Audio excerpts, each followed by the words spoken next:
में हुआ है। 2 दुकान मतलब जल गया है और एक असम टाइप का पीछे एक घर था उसका भी पार्शियली जल गया है।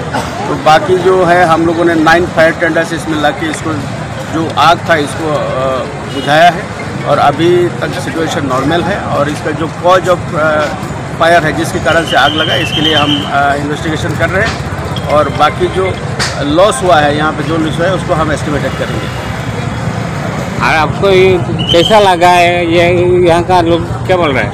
नहीं वही बता रहा हूँ, यहाँ से पहले जो इसका है कि यहाँ पे जो एक सिलेंडर से आग भड़का है यही बात हम लोगों ने बताया है। बाकी हम उसको इन्वेस्टिगेशन कर रहे हैं।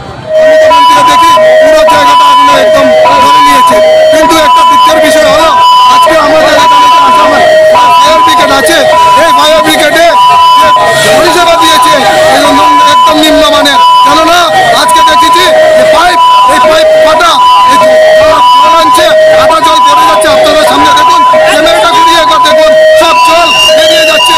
আটা গাড়ি জল মানে ওই জায়গায় যেতে পারছে না।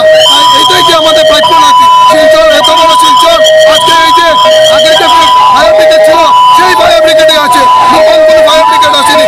এই করে কি চলে নাই? একটা পর একটা আগুন লাগে, কিন্তু দেখা যায় যে আজকে ফায়ার ব্রিগেডের জন্য আমাদের এই আগুনগুলো থামানো যায় না। তাই 11:30 পৌনে 12টার সময় আমরা আসলাম নন্দিনী এন্টারপ্রাইজে শর্ট সার্কিট হয়েছিল। তখন আমরা আসি, ফায়ার ব্রিগেডও আসে, কন্ট্রোল হয়ে গেছে, বিশেষ কিছু হয়েছে না। কিন্তু এখন কর্মমুহূর্তে হঠাৎ কিভাবে আগুনটা লাগছে কেউ বোঝা মুশকিল। হসপিটাল নন্দিনী এন্টারপ্রাইজ আর বিনায়ক ফার্মেসিতে আছে। সাড়ে 11:30 পৌনে 12টা প্রিয়া সম্ভবত শর্ট সার্কিট। এখন তো জলের সমস্যা ফায়ার ব্রিগেডের, এখন আবার একটা গাড়ি আসছে, মোটামুটি আশা করি কন্ট্রোল হইব।